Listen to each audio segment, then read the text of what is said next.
Hello, Virgo, Sun, Moon, and Rising. Welcome to February of 2024. And it's going to be a month in which you're going to focus a lot on your work and health, as well as some developments, healing some of your deeper issues around betrayal or shame, but maybe even bolstering your finances in a way that you don't expect. Let's get going and talk about why. Before I do, if you're new to my channel, welcome. And if you're one of my regulars, welcome back. My name is Lori Lothian, and I am using the Western Tropical Zodiac whole sign houses, of course. And fixed stars and minor asteroids are my specialty. If you have not tried me out yet and you want to give me a chance to dazzle you with fixed stars and minor asteroids in my 30 videos a month, delineating everything, all signs, hit that link below or the like button, the notification bell, and subscribe. Also, everything about me, get a reading, come to my Patreon community, buy my 2020 All Signs videos before the sale ends on January 31st for 2024 delineations, 90 minutes per video. All of that information is in the description box below. All right, guys, let's get talking about this Virgo story in the month of the merry month of February. First of all, a couple of notes to file. All month long, there's a loosey-goosey sextile between two planets, Saturn and Jupiter. They don't perfect, but they are there, giving you good but not great results. Basically, the last week of January until just past the middle of February, giving you really good results when it comes to the following areas of reality: your significant love relationships and your business partnerships as it pertains to matters to do with legal agreements, legal contracts, foreign shores and travel, foreign lands, and academic settings. Those are all getting a wonderful, sweet, general feeling of goodness through the first couple of weeks of February. But it's not great, but it is good. Now we're going to move into the rest of the story.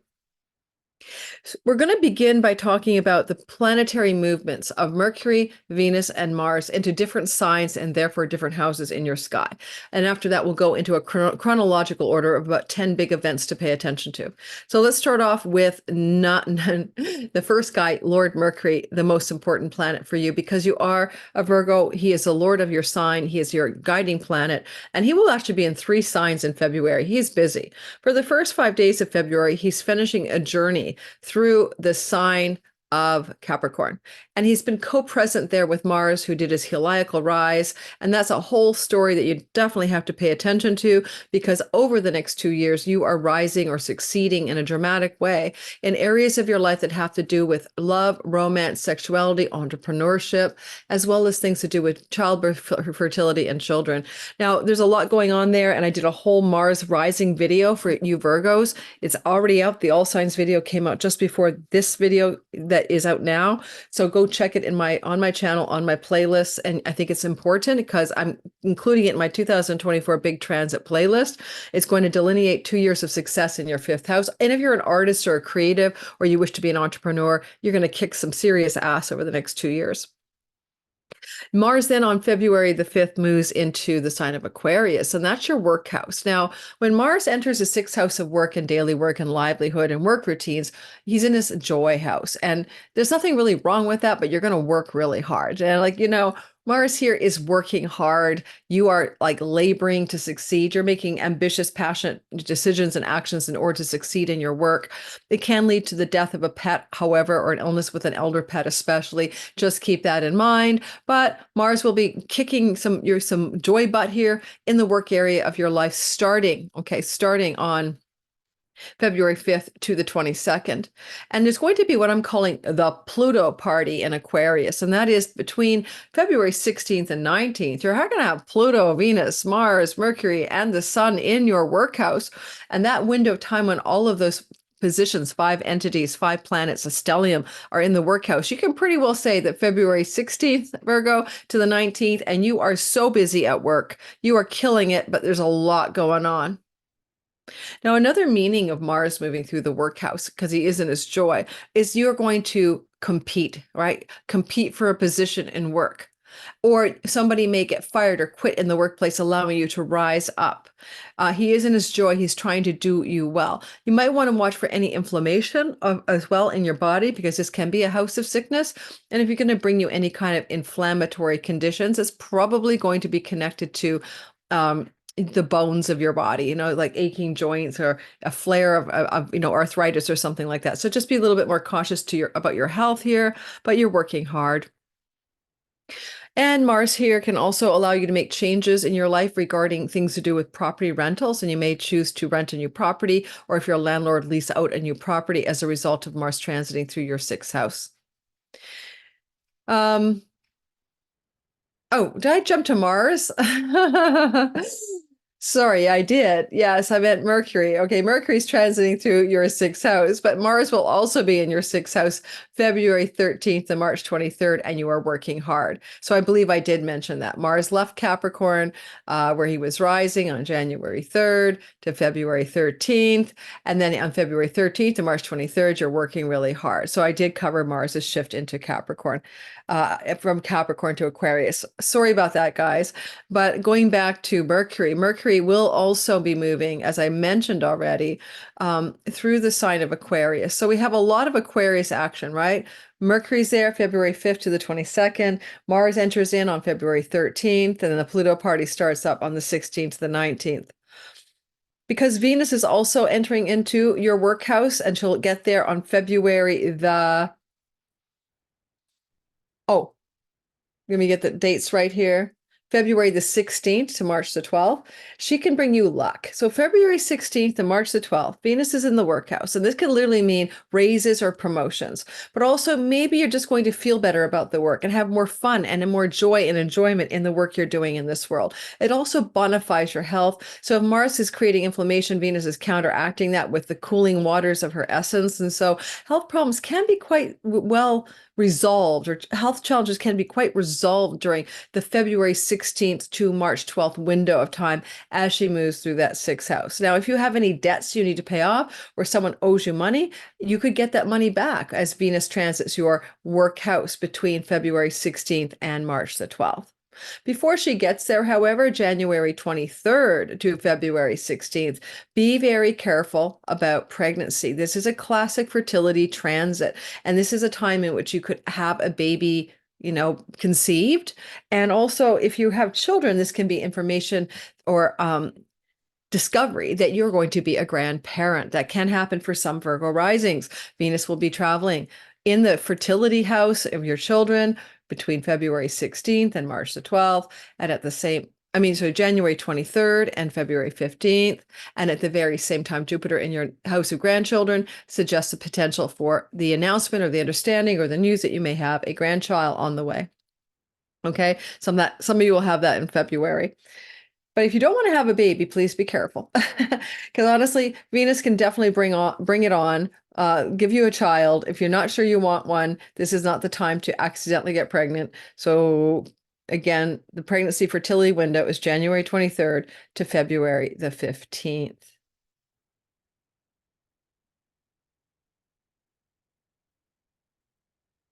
Did I get that right? I'm double checking when she leaves Capricorn. This is too big, honestly, to leave it to chance. You know what I mean? So let me double check that for you guys. I'm going to get into my day, move my chart ahead by day so that you don't end up with an unwanted baby. Okay, yes. So on the 16th, Venus leaves and moves into your work house. So I did have that right. And so, yeah, watch out for pregnancy the first 2 weeks of February. Okay, moving forward into the breakdown of the month in terms of chronological order of what you need to pay attention to. Let's get rolling, all right? February 7th to the 8th, Venus is moving into a trine with Uranus. Happy money and love surprises, bottom line. These happy money and love surprises happen with Venus in your fifth house of money luck. Whether I mentioned it or not, when she's in Capricorn, she can help you win a lottery. So consider yourself lucky if February 7th, the 8th, you could win money. And technically speaking, the time in which she can help you win a lottery or get some unexpected money luck is in the first 2 weeks of February.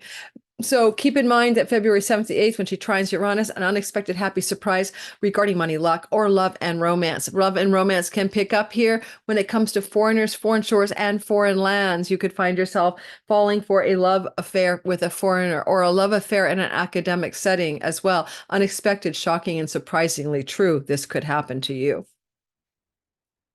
On February 8th and 9th, you're going to find out, and also I should go back. February 7th, 8th, if you're going to be finding out you're a grandparent, that's probably when you get that information coming at you, or that you are pregnant or your partner is pregnant. February 7th and 8th, give or take a few days. February 8th and 9th, Mars sextiles Neptune.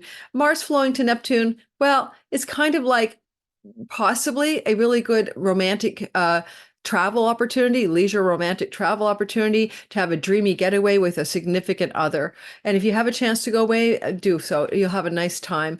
It's also really good perhaps for some kind of developments regarding one of your children, and maybe they're going to move out of the house. Maybe you're going to have a development when one of your children that involves them coming into some contact with a significant love relationship in their life, and you're just hearing about it. It's because, Neptune's in your 7th house of significant love, and this is a Mars story to do with your children. It's also really good for your entrepreneurial business ambitions. If you're an entrepreneur and you're trying to kick some ass there, you could have some uplift in your entrepreneurial business, especially if you are using social media platforms that involve video. Again, that's the 8th and the 9th of February. On February the 10th, Mercury will square Jupiter. Mercury and Jupiter squaring each other can be difficult for finances and difficult news or information. But where Jupiter sits for you, in the 9th house of academics, in the 9th house of foreign lands, in the 9th house of travel to foreign countries, Mercury being the lord of travel, it looks like some difficulty with a travel plan to do with health or work matters getting in the way. Also, potentially some work health challenges that are squaring off with your academic success. And if you're a Virgo in the book publishing world, there's a hiccup in something that you're trying to get off the ground, in that work of writing or publishing that's not quite going your way.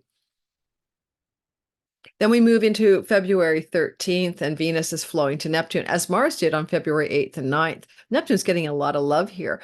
Venus is in Capricorn, again, fertility, children, entrepreneurship. Neptune is in your 7th house of significant relationships and audience and clients. Good for a glow up in a creative project or entrepreneurial endeavor as it connects to the social media platforms that are videography based. But also, hey, it's Venus, the goddess of fertility, flowing to Neptune in the house of significant others. And maybe this is the big announcement to your spouse, or your spouse to you, or your partner to each other, that this is a baby in the hopper. Who knows? Some of you may experience that. February 13th through the 15th, Mars and Pluto conjoin together. This is intense willpower. This is extraordinarily energetically intense. Willpower and intensity and command co-joining in your Aquarius house, February 20th to 23rd, which is your workspace. Now, it can be good. I mean, it can be good, and it can be February 13th to 15th challenging. It could be like a real blowout, like with some boss or some power structures in the workplace, like a real clash. But it also means Pluto Mars, potentially a loss of a pet's life. I mean, a pet could pass around the 13th to the 15th, and you never know. If it's about the work environment, February 13th to 15th, it probably smooths out, but watch out for a work colleague, co-worker space blowout as a potential problem area during February 13th to 15th. But then Venus on the 16th, moving into the 6th house, finds the peace, the harmony, and the solution to the intensity of whatever that workspace energy is on the 13th to the 15th. Mars is in his joy, and he's trying his best to serve you in work and health matters. And so work and health matters of great intensity, February 13th to 15th, smoothing out 16th onward as Venus comes in and calms the situation down. On February 20th to the 23rd, Venus co-joins with Mars. Now, Venus and Mars together are the cosmic lovers, and it could open up a cosmic love relationship in a work setting, or in a setting to do with your pets, or in a setting to do with a rental situation, like, you fall in love with the landlord or the rental agent, some kind of hot, sizzling love story going on. Venus unites, Mars separates, they're together, they have differing agendas. If you wanted to quit your job, Venus might be trying to get you to stay, for example. And so you're coming to terms with trying to find the solution between separation and uniting on something to do with work, and also maybe with animals and pets and stuff like that. We'll see how that plays out for you. It definitely can look like a work romance, a firing up here. So if you're single, especially, that could open up a workplace romance for you. And with Pluto nearby at the same time, it's very powerful. And I mean, it could even be a forbidden love story like you and the boss. So be careful for that, especially with Pluto there and the sun's still there until about the 19th. There's an energy of maybe falling for the boss or a colleague, coworker romance. It's not all that comfortable. Um, hmm. Also, on February 19th, going back a bit, Chiron and the North Node will join together. It's a very rare joining in Aries in your eighth house. It's going to help you heal any kind of stories in your past that you felt betrayed or shamed or, toxic secrets and things that you hide inside yourself that bring you a sense of, you will never tell that story. You'll go to your deathbed with it. You're healing some kind of, hidden variable, secret, shame, betrayal, abandonment wounds. Who knows? Something's trying to heal in your eighth house. It's a very psychologically oriented house, but it's also about your deeper identity beyond your character and personality. And they're doing some deeper healings here. And you may even connect to your childhood, family of origin stories, and you're healing some of the ways that your childhood informed you and the way your family treated you when you were growing up. And there's some deeper healing going on there. You're really unraveling almost like the ancestral and the soul spiritual layers of yourself around February the 19th. And this is an energy that you'll feel maybe a week before or two and a week or two or before or after. So a lot of February itself is saturated with this deeper healing. Now, because it's also the house that has to do with money that you have not earned, like an inheritance or shared money with a partner. And because Mars, who rules this, is in your sixth house, you're definitely coming to something to do with a deeper healing around the issues around debt, indebtedness, financial and karmic debt, who owes who what, and more healing of karmic wounds around longer term money stories in your life. Big healing there as well. Especially if it's all about what money I share with my main squeeze, my committed love partner, and there's been some wounding about how those resources are shared, that can be really coming to a head in order to heal around February 19th, give or take a week on either side. Then on February 26th to the 28th, Mars squares off with Jupiter. Now, don't forget, on February 10th, it was Mercury squaring off with Jupiter. So here we go, another squaring off with Jupiter. Jupiter, academics, book publishing, foreign lands, foreign shores, travel, opportunities, spiritual philosophy, opportunities for spiritual advancement, favors from, preachers and judges in court matters ruling on your behalf. These are Jupiter in your Taurus house, ninth house stories. And Jupiter's flowing to you in an Earth trine, trying to make you feel good till the end of May. And all of a sudden we get the square from Mars. Mars in the workplace, Mars in the animals and pet space, Mars in the rental and tenancy opportunities, squaring off with Jupiter. It could be a real conflict here between something in your work, just as I said, February 10th, and something on your table for travel, for academic success, for spiritual philosophy, for the meaning of life being made clear to you, for feeling hopeful and lucky in life. So look, again, I'm saying February 10th and then again February 26th. This is like workspace conflicts, basically, and getting in the way of things that you're trying to create in that ninth house. So again, maybe a trip is going to be kibosh on the February 10th or February 26th, or things to do with academic and work stories are conflictual. You're working too hard while you also go to school full time. That's my daughter, and she's going to have to face those crucibles, during the month of February. And finally, on February the 28th, you're going to see Mercury in the heart of the sun with Saturn, all at 9 degrees of Pisces, also flowing to Lord Jupiter. This is a big reset button in a long-term significant love relationship, which is being tested because Saturn is going through that house. Last year, since March through to February of 2026, Saturn is kicking the tires on this love relationship thing. If you're single, you can meet someone new and it can be karmic and lasting with someone 6 months, 6 years younger or older. But if you're not single during this transit and you're with somebody, the relationship is being tested and your partner might be grumpy, melancholic, morose, and cold and distant. Right? Saturn in the house of the significant other. And all of a sudden we see this February 28th, Mercury, Sun, Saturn, Cazimi, 9 degrees. If you have a 9 degrees Virgo, Sun, Moon, and Rising, it really impacts you. But it's a reset button. Mercury dies in the heart of the sun, gets a divine download, talks to Saturn about it. So I'm going to tell you, if you have a relationship that's make or break, because you do have the asteroid Juno all through February transiting the house of you, that's divorce and marriage asteroid. This is a turning point. February 28th, add 6 weeks. That relationship that's being tested will either flourish or it will wither. So just watch that, okay? I'm doing a Mercury Cazimi webinar. It's free. It's important. Why don't you come to it? Because this Cazimi is sextiling Jupiter. So, I mean, yeah. Did I say sextiling? Sextiling Jupiter. So this is going to be something good is coming from this, even if it is an intensity energy. And Jupiter is in the house of your ninth house of academics and foreign travel, but also the house of courts and legal matters, also the house of your deepest, truest dharma, calling, meaning of your life. And it helps that Jupiter's flowing to this Cazimi in your seventh house. I mean, it certainly can look like new directions for legal matters to involve judges and courts working out on your behalf, or visas and passports working out on your behalf. But it's also connected to a new beginning. I mean, it could even just be your significant other's going to work abroad and you're going to move there and get your visas and passports to join them. But also, as I said, Jupiter's blessing whatever this is, and it does benefit you. But again, a turning point in long-term committed love stories for a lot of you, Virgo, Sun, Moon, and Rising is February 28th at about 6 weeks after.